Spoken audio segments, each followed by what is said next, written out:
Assalamualaikum warahmatullahi wabarakatuh. Alhamdulillah wassalatu wassalamu ala rasulillah wa ala alihi wa sahbihi wa mawala ma ba'du.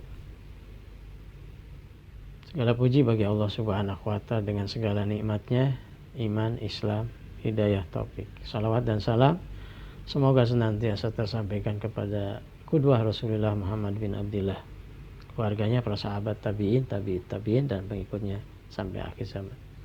Pemirsa yang dirahmati Allah subhanahu wa ta'ala, kembali kita mengkaji hadis-hadis kewajiban umat. Nah, pada kesempatan ini kita akan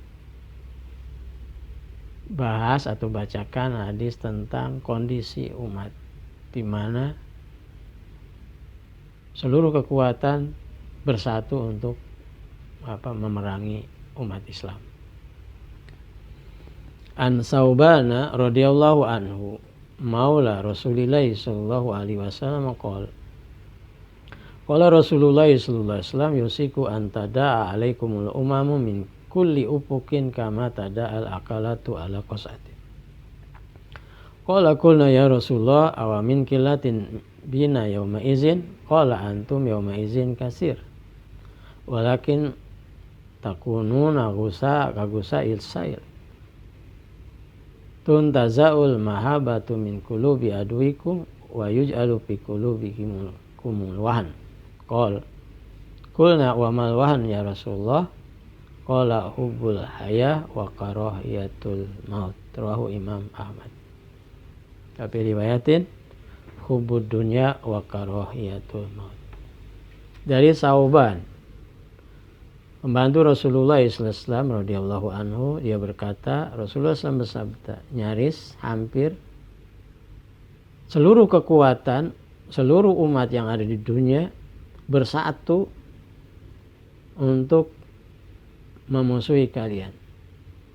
Mereka berkolaborasi untuk memusuhi kalian dari berbagai sisi, dari berbagai penjuru. Bagaikan orang-orang yang sedang lapar berat mengerumuni hidangan lezat.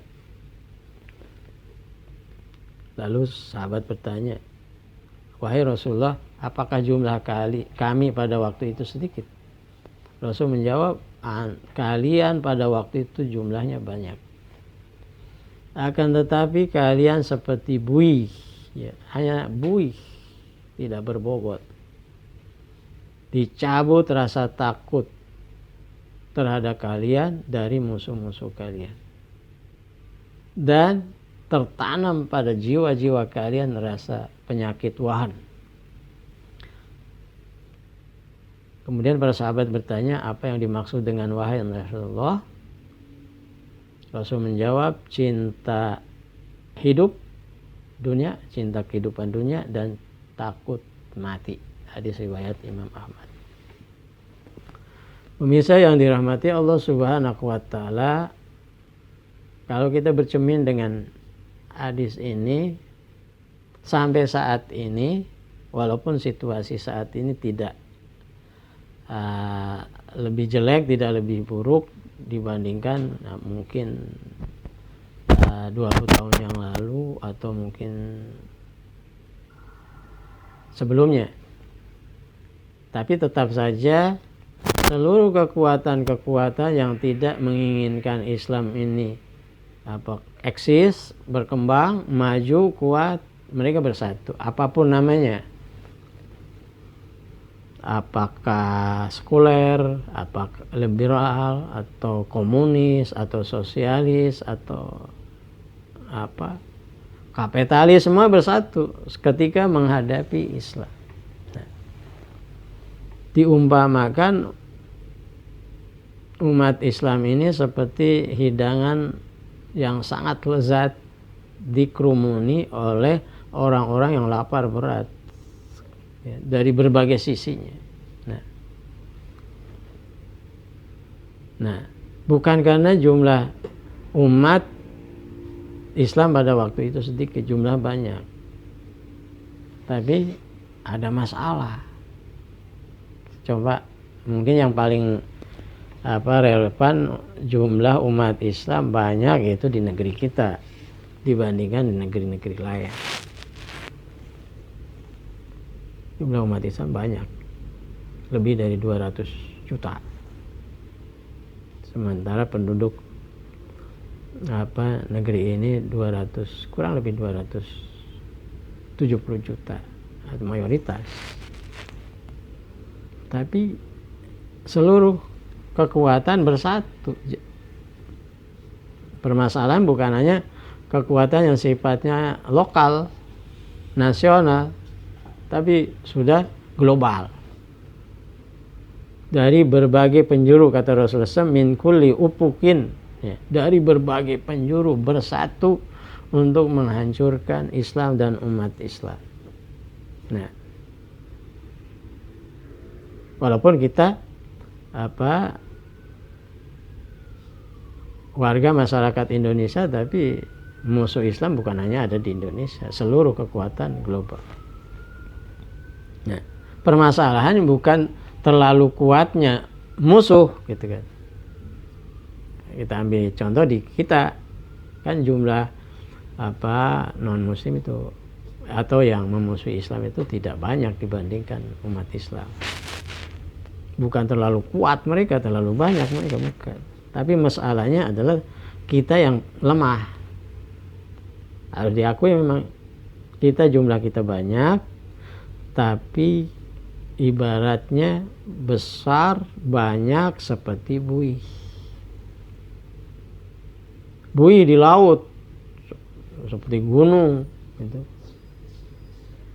Mungkin lebih besar dari kapal induk misalnya, atau kapal yang paling besar, kapal barang,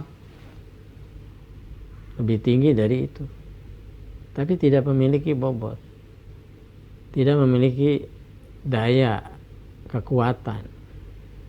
Kemana saya sangat bergantung kepada ombak, sangat bergantung kepada angin menghembus, ya, nggak punya pendirian sama sekali. Kelihatan besar tapi nggak terumbang-ambing, gitu. Nggak punya daya tahan apapun. Begitu sampai di tepi, sampai di pantai, ya hilang semua tuh. Kenapa? Gusa, nggak ada nilainya, nggak ada bobotnya, nggak ada artinya. Nah, kenapa itu terjadi? Rasulullah SAW menjelaskan, permasalahannya adalah musuh-musuh Islam udah nggak takut lagi terhadap umat Islam. Nah, kenapa? Mungkin perlu kita pahami saat ini. Kenapa musuh-musuh Islam nggak takut terhadap umat Islam? Karena umat Islam saat ini tidak memiliki kekuatan, dalam arti berada pada sistem. Dalam bahasa saya, umat Islam tidak dalam posisi memimpin.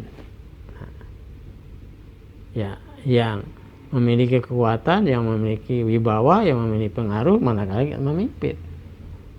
Kalau kita yang dipimpin, tergantung pemimpin, diatur. Nah, oleh karenanya kita harus memimpin. Kuntum khairu ummatin ukhrijat linnas ta'muruna bil ma'ruf wa tanhauna 'anil munkar wa tu'minuna billah. Kita ini disiapkan untuk menjadi pemimpin dunia. Sekali lagi, apa yang harus kita lakukan untuk sampai ke sana? Yaitu berdakwah, mengajak, dan seterusnya. Memperbanyak secara kuantitas dan memperkokoh secara kualitas. Ya, kalau ingin memimpin ya harus menang, harus berkuasa. Nggak mungkin orang tidak berkuasa memimpin. Dan bagaimana supaya bisa berkuasa? Ya harus menang. Mana mungkin orang kalah berkuasa. Nah, bagaimana supaya kita bisa menang? Ya kerja keras, terus menerus berdakwah, bekerja, nggak boleh putus asa, nggak boleh berhenti. Itu yang harus kita lakukan. Ketika kita lemah seperti ini, maka musuh-musuh Islam nggak lagi takut. Apa saja disematkan kepada kita, teroris, radikal, fundamental, apapun mereka sesuka mereka. Karena kita tidak berdaya gitu. Ikut aja. Ya, sesuai dengan arus yang mereka inginkan. Ya, akhirnya apa? Ya kita tidak berdaya.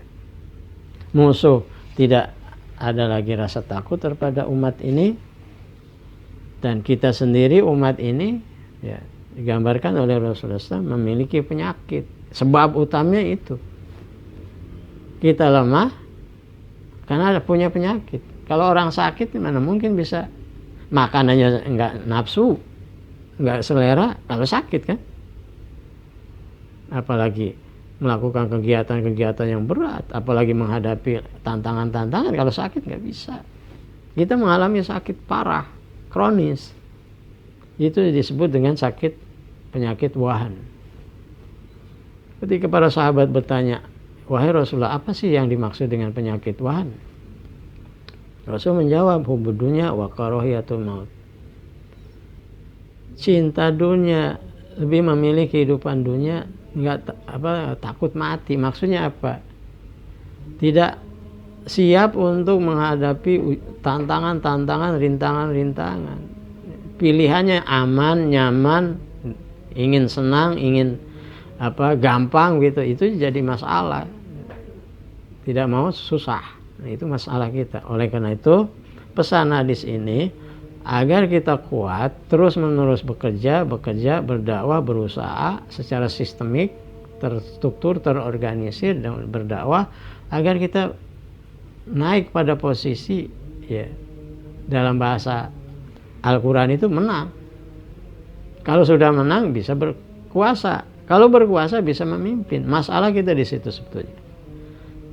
Kita lemah seperti ini karena posisi kepemimpinan bukan berada di kaum muslimin pada saat ini.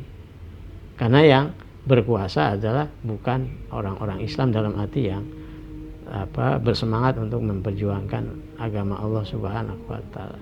Dan sudah yang menang ya fakta, realita setiap kali pemilu yang menang siapa coba? Bukan orang-orang yang memiliki gairah semangat untuk menegakkan agama Allah Subhanahu wa taala. Kenapa? Ya sekali lagi pertanyaan buat kita semua, evaluasi, introspeksi. Ya kita belum maksimal, belum optimal berdakwah. Kalaupun berdakwah hanya ya sporadis gitu, tidak sistemik, tidak struktural ya. Ya kadang-kala kalau kita mau pergi, kalau enggak. Ada musimnya juga. Kalau dakwah musiman akhirnya enggak akan efektif. Itulah yang terjadi pada diri kita. Mudah-mudahan pelajaran dari hadis ini kita jadikan pegangan untuk kita bangkit, untuk kita menjadi umat yang kuat memimpin dunia ini. Sehingga musuh tidak ada lagi yang memainkan kita seperti mereka memakan dengan lahap, dengan begitu cepat habis hidangan yang lezat ketika dihadapi oleh para orang-orang yang sedang lapar berat. Demikian penjelasan hadis ini agar kita memiliki semangat, motivasi untuk bangkit menjadi pemimpin dunia. Terima kasih. Assalamualaikum warahmatullahi wabarakatuh.